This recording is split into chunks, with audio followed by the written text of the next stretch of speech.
परिवर्णन अविद्या, अस्मिता, राग द्वेष, अभिनिवेशा, ये पंच क्लेश माने क्लिश्यंत क्लेशा, जो हमारे को कष्ट या ऐसा समझो हमारे समस्त द्वेषों के हेतु व्यक्ति नहीं है, वस्तु नहीं है, देश नहीं है, काल नहीं है, परिस्थिति नहीं है, हमारे क्लेश के कारण। इनको हम अति संक्षेप में देख लें। अविद्या का मतलब क्या है? अविवेक। अविद्या का मतलब नासमझी। हमारी गलत समझ, ये अविद्या।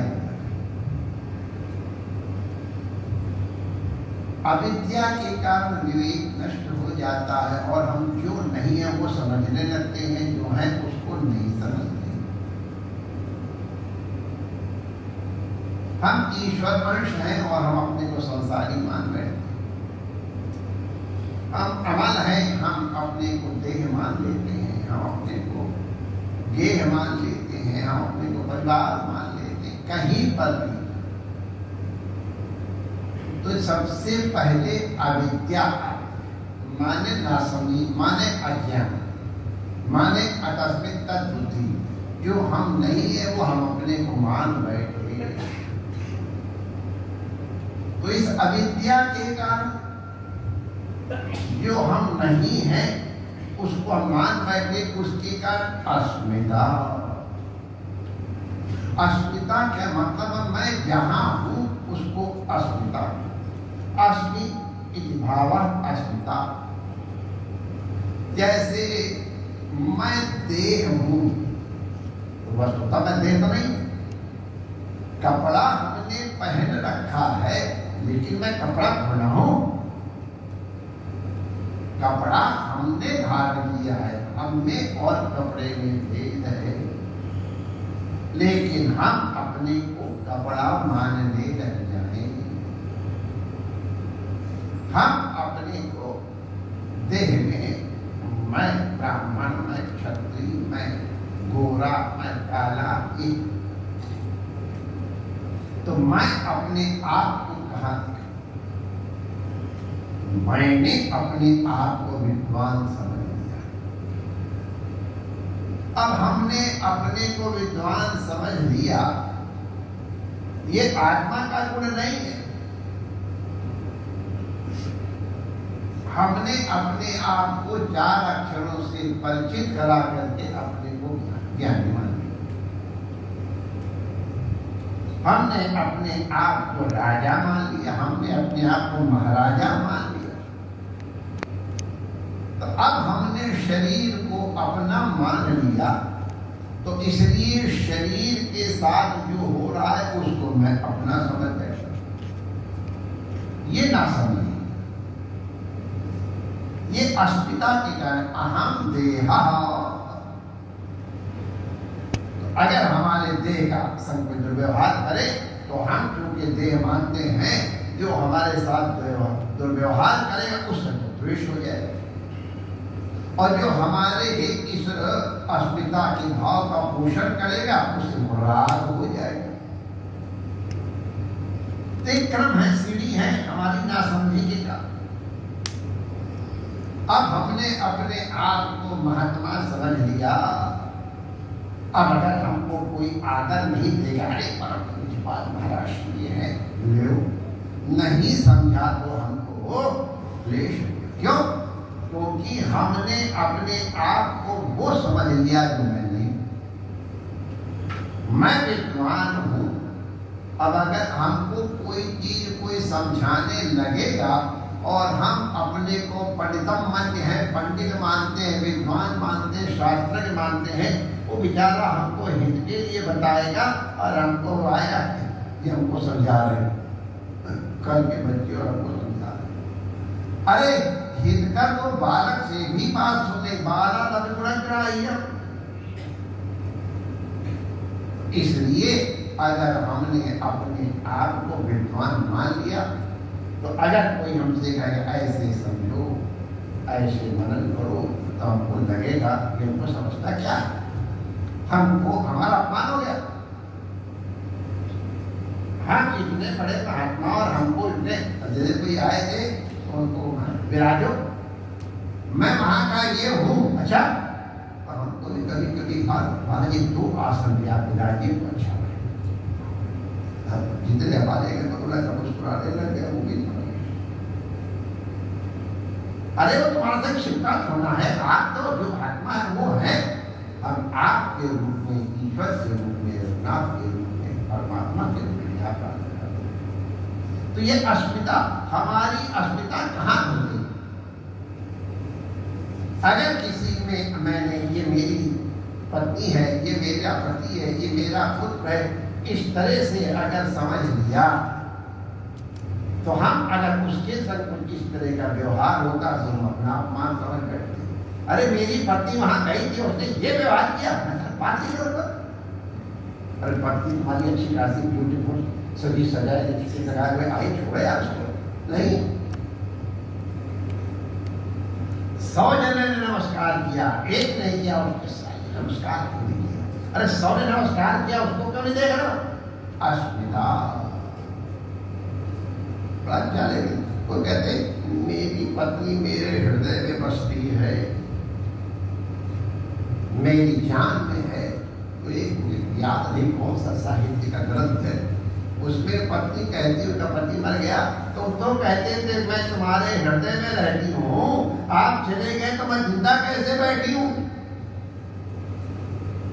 कोई नहीं मरता होता, फालतू मर गए, तुम्हारे बेटा मर जाएगा। बड़ी बढ़िया बढ़िया कहानी है वो समझ जाए। तो ये अस्मिता माने मैंने अपने आप को कहाँ बैठा रखा है। अस्मिता के कारण राग होगा और द्वेष होगा। जो हमारे अनुकूल राग, जो प्रतिकूल उससे द्वेष। राग और द्वेष ये दोनों ही बंधन की, तुम्हारे स्वरूप से हटाने वाले हैं, भगवान को तुम्हारे हृदय से हटाने वाले। जहाँ राग और द्वेष आ गए तो फिर भगवान को आप हटा देंगे, आप राग और द्वेष। इसलिए मानिए हमारे रोग का कारण, हमारे क्लेश का कारण अज्ञान है, मूल है। उससे मेरे में नासमझी आई, अस्मिता आ गई, उसके का राग द्वेष हो गया, फिर अभिनिवेश हो गया। यही हमारे दुखों की कारण। बहुना के सुख दुख का कोई किसी की सुख दुख करेगा, हम अपने हेतु स्वयं, हमने अपने आप को 1008 मान लिया और किसी ने 1005 कह दिया तो हमारे गए ले, और पहले ही जाके नीचे बैठ जाए। भूमा वस्तित से बदल से भय में और नास्ती, जो सब नीचे खड़ा हो तो कोई क्या ढकेलेगा, तो नीचे खड़े हो जाता, इनका बैठ जाता है। तो हमारे जीवन में ये जो क्लेश है ये हमारी नासमझी के कारण है, और ये नासमझी मिटेगी कैसे? जब हमारे जीवन से दोष निवृत्त होंगे। दोष माने गंदगी निवृत्त होगी, माने हमको जो हमारा हृदय चेतो दर्पण है उसका मार्जन करना है। तो हमारे हृदय में जो शीशा लगा हुआ है उसमें काली आ गई, काली को हटा दो, प्रकाश आ जाएगा। तो प्रकाश नहीं उत्पन्न करना है, काली दोष नहीं। तो काली क्या है? तो ये हमारे दोष है। कुर्ता तो अपने आप में स्वच्छ है, कुर्ता गंदा नहीं होता है, गंदगी उसमें आयातित है, बाहर से आई है। पानी स्वच्छ है, मिट्टी इत्यादि के संपर्क के कारण उसमें गंदगी गंदगी है। हमारे अंतःकरण में ये जो दोष है उनके कारण गंदगी आई है। अंतःकरण हमारा स्वच्छ है। जैसे गंदगी हटा दो तो कुर्ता अपने आप साफ हो जाएगा, उसी अंतःकरण से दोष हटा दो तो अपने आप अंतःकरण स्वच्छ हो जाएगा, अपने स्वरूप का भान। तो हमारे जब कुछ संत लोग कहते हैं ये कर लेना, ये कर लेना, ये हो जाए। अरे महाराज हमको ईश्वर के भजन के लिए आए थे, इसके लिए आए हैं। अरे माई डियर, पहले बर्तन मांजोगे, में कूड़ा कचरा निकालोगे, तब तो उसमें घी हम देंगे। घी तो हम देने को तैयार है, बर्तन को लाओ, बर्तन साफ तो करो, मांजो तो, हमारे सामने आओ तो ईश्वर का दर्शन सब दूर हो जाएंगे। माई डियर, ईश्वर का दर्शन लक्ष्य है तुम्हारा, साधन नहीं है, साध्य है। साधन तुम्हारा ये मन विक्षेप आदि है। इसलिए जहां तुम बैठे हो तुम्हारी यात्रा वहां से शुरू होगी, जहां तुम्हारी स्थिति है, तुम्हारी साधना वहां से शुरू होगी। जहां आप लेटे हो वहीं से उठना पड़ेगा, फिर जागृत होना पड़ेगा, फिर अपने लक्ष्य की प्राप्ति करना। तो इसलिए जो दोष है उनकी निवृत्ति करेंगे। दोष क्या है? अब आपको संस्कार में केवल नाम बता देता हूं। हमारे कर्मों में दोष है। आप ध्यान रखना, कोई भी क्रिया अपने आप में दोष नहीं है। उस क्रिया के करते समय तुम्हारी भावना क्या है, ये उसको दुष्ट या प्रशस्त है। तो कोई कर्म अपने आप में मलिन नहीं है। तुम किस भाव से कर रहे हो वो उसको मलिन, उसको पाप या पुण्य। तो इसलिए हमारे कर्म में दोष है, उन कर्म के दोषों को देखो। हमारे भोग में दोष है, हम किस तरह से भोग कर रहे हैं। कोई भी भोग के लिए निषेध नहीं है, हमारे शास्त्रों में भी ध्यान किया, लेकिन किस ढंग से कैसे करना है उस भोग की। हमारे दोषवान भोग न रहे, हमारे भाषण दोषवान, बोलने में अपने आप में कोई दोष नहीं है। शब्द तो ब्रह्म रूप है, हम उनका प्रयोग कैसे करते हैं। ऐसी वाणी बोलिए, मन का आपा खोए, अभिमान खो, आवरण को शीतल करे, आपो शीतल। हमारे भाषण में दोष है, हमारे मन में दोष है। हमारे मन के दोष की निवृत्ति करनी पड़ेगी। हमारी बुद्धि में दोष है, हमारी बुद्धिष्ट दोषों की निवृत्ति करनी पड़ेगी। जब ये